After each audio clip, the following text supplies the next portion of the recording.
This is the RSI Lynx Rover, an ultra-luxury space vehicle for distinguished individuals looking to flex on baddies while their chauffeur blows them away, and it's the subject of today's Architect Reviews, the ongoing series in which I utilize my skills in the field of architecture to take you through something in the digital realm. So in a moment, I'm going to take you around the Lynx's exterior and then for a short tour of its luxurious interior where you'll see exactly why it might be the perfect rover to finally make the pirates notice you just shortly before they explode. If by chance you don't want real pirates to notice your personal information though, well, you might want to consider then the sponsor of today's video, Incogni. You probably already know that whenever you do something online, there's a huge number of companies that collect your personal information. Stuff like your address, social security number, and employment history, etc. But what you might not know is that they buy, sell, and trade it. Some of those companies even use that information to do things like adjust your credit score or others for more nefarious purposes. Worst of all, if any of those companies get hacked, your identity could even be at risk, which is probably exactly what happened to me a couple years ago when my identity was stolen. That's where Incogni might have helped and can help you. There are laws that allow you to force those companies to delete your data, and Incogni knows exactly how to use them. Their service automatically reaches out and applies the appropriate law and language to get them to remove that data. I just signed up and found out there were over 90 companies with my personal information, so no wonder I keep getting invited to join annoying scam investor groups. So if you want to be just a little bit more sure that your information isn't getting into the wrong hands, or maybe you just want to stop some of those annoying spam emails, then you might want to get your personal data off the internet today with Incogni.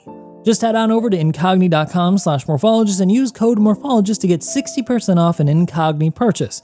And don't worry, if you don't like it, you can always get your money back with their Incogni 30-day money-back guarantee. Again, that's incogni.com/morphologist and use code morphologist to get 60% off your order and, hey, yeah, also help me out in the process. While the Lynx is the newest ground vehicle to become drivable in Star Citzen, it's not actually a new concept. The Lynx was actually a vehicle originally pitched as a packaged rover along with the Constellation Phoenix, a weird luxury variant of the Constellation line of ships from RSI, which share a very utilitarian styling that's distinct to the brand. I say weird because RSI doesn't actually make any other luxury ships. The Space Bentley, then, is a luxurious counterpart to the Ursa Rover, a more utilitarian version on the same platform that's a lot more practical for day-to-day use in Star Citzen. That's if you can actually find a use for ground vehicles outside of stuff like roleplay. So then you might be wondering, what exactly is the difference between a luxurious ship and a utilitarian ship in Star Citzen? Functionally, nothing. It's almost entirely purely aesthetic, and after all, part of the enjoyment some get out of Star Citzen is looking at their cool spaceships and then having other people look at their cool spaceships. So having your ship look like it belongs at the docks of some futuristic version of Monaco is just the kind of style some people are looking for. It is, however, worth noting that at some point there will be transport missions for both NPCs and players where your rating will take into account the quality of your ride, so that point will at least be something important at some point in the future for ships like the Phoenix. So with that out of the way, let's get a closer look at this new little vehicle, the RSI Lynx. Beginning on the exterior, it's no secret that the designers used the already existing Ursa Rover as a starting point for the Lynx design. If you're a car person like me, then you'll probably know that this isn't actually unprecedented. As in the car world, some chassis are shared between both the economy and luxury lines of a single brand, such as with Toyota's K platform, which underpinned a bunch of Lexus and Toyota cars for years. The design then takes the already existing interesting platform of the Ursa and smooths out the lines to create a far more futuristic looking solution. The two-tone paint scheme with the light tone on top and dark on the bottom also makes it a bit reminiscent of high-end paint schemes from the likes of manufacturers like Maybach or Rolls-Royce. I also really like the subtle touches of carbon flash, such as on the wheel arches, which really give it a more slightly high-performance feel. The forward and rear lighting is also a bit more high-end feeling than on the Ursa, featuring long horizontal light bars on the front and two vertical light bars on the rear that's similar to something on like a Cadillac. I also really like the lit up Lynx logo on the front. It's a nice subtle touch that brings it up just a bit from the base Ursa. My favorite moment though has to be the fixed, unmoving wheel hubs backed by the many spoked wheel design just behind it. Coupled with the simplified wheel treads, the whole design is very contemporary and clean looking. It feels, again, really futuristic looking, which feels appropriate for what they were going for. And despite its clean, more contemporary look, it still manages to look somewhat rugged with its exposed suspension and wheels. Maybe then it's more akin to something like a Bentley Bentayga, or maybe even that cool new Porsche off-road 911. I don't know, the kind of luxury thing that people will likely never take off-road. The vehicle comes with a set of 2 size 1 weapons and is controlled by either the driver or the co-driver, not by the passengers. And while this isn't the kind of luxury that we're used to on Earth, it makes a lot of sense on a vehicle that you might use to drive through areas that might not be that safe, and maybe sometimes you just need to show the peasants who's boss. In terms of performance, the Lynx is also a tad faster than the Ursa, topping out at around 30 meters a second. This makes the vehicle a possible contender for the next Daymar rally, so if you're looking to enter next year's race, this might be the vehicle for you. Stepping towards the vehicle's only operating door, the design here has also been simplified from the more utilitarian mechanical design of the original Ursa to a reportedly 7-piece animation. And it doesn't actually look that visually complicated, so I'll have to chalk this up to a success in the design because they really made it look quite simple for what it is. But now let's make use of this well-crafted entry to step on into the interior. Stepping on into the Lynx, the immediate impression I get is a cross between business class on a modern jet and a mid-range bus RV. Immediately across from the entrance are a series of neatly detailed operable panels that cover a storage area and component access.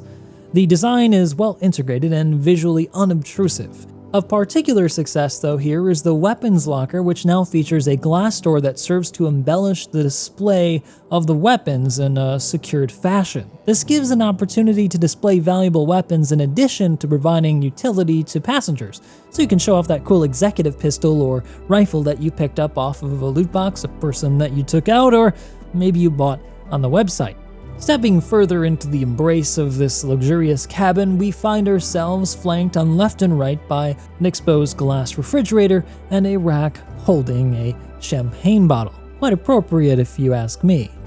Either of them are perfect for displaying items or storing beverages and sustenance on a long journey or for entertaining business associates. There's only one minor issue, and that's that there's no gravity plating inside the Rover, and so things tend to jostle about and fall off these shelves while in motion.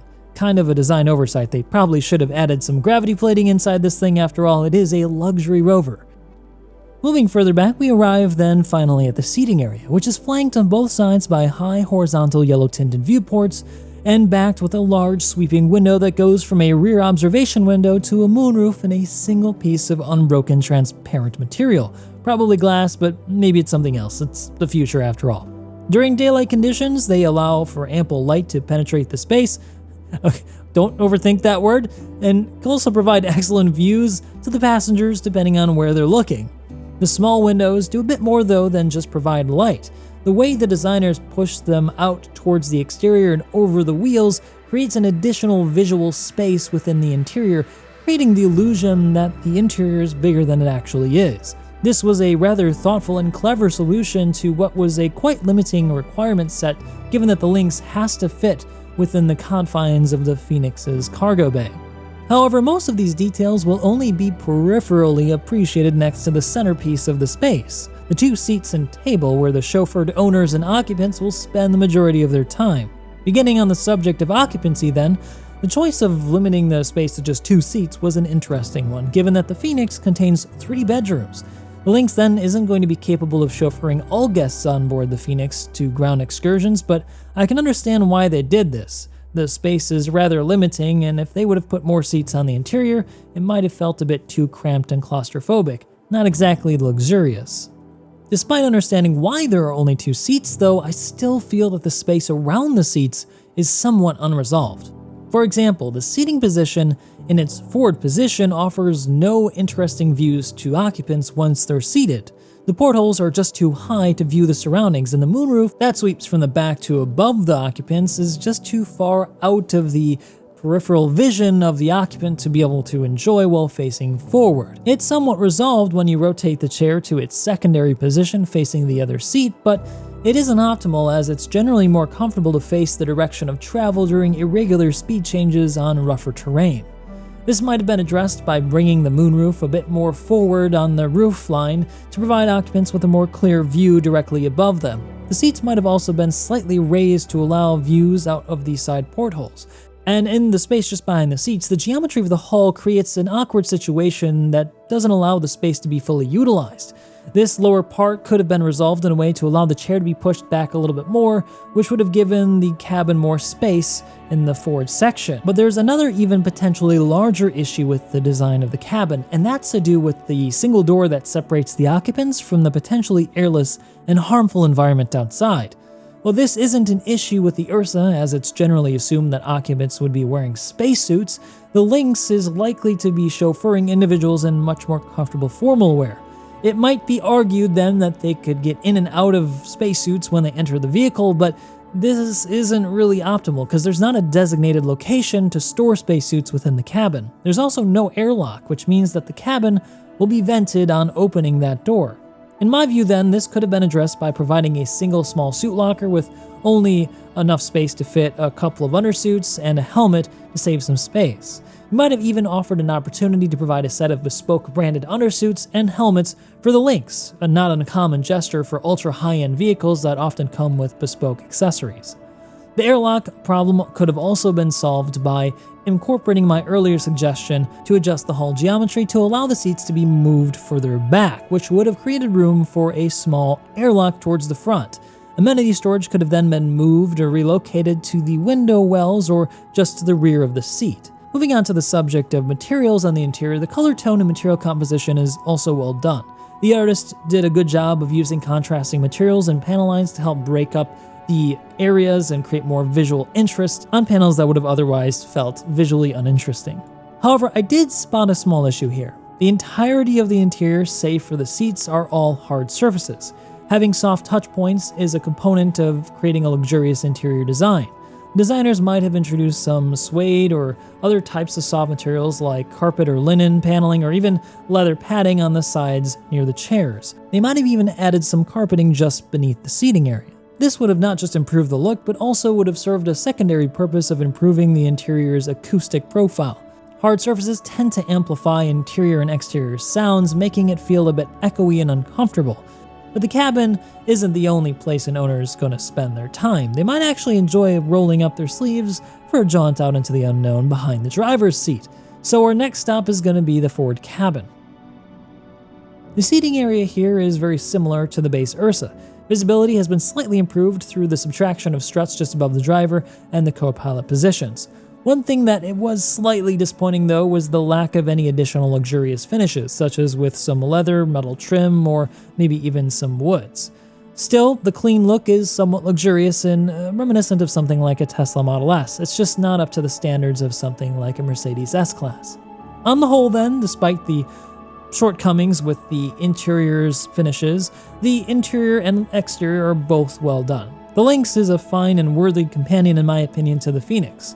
But what do you think? Especially if you're one of those people who have been waiting for the Lynx for years since you bought the Lynx Concept. Has it lived up to your expectations? Has it exceeded them? Or does it fall short in ways that I've outlined in this video? Let me know down in the comment section below. And as always, if you like this video and you want to see more, I hope to see you guys in the next one.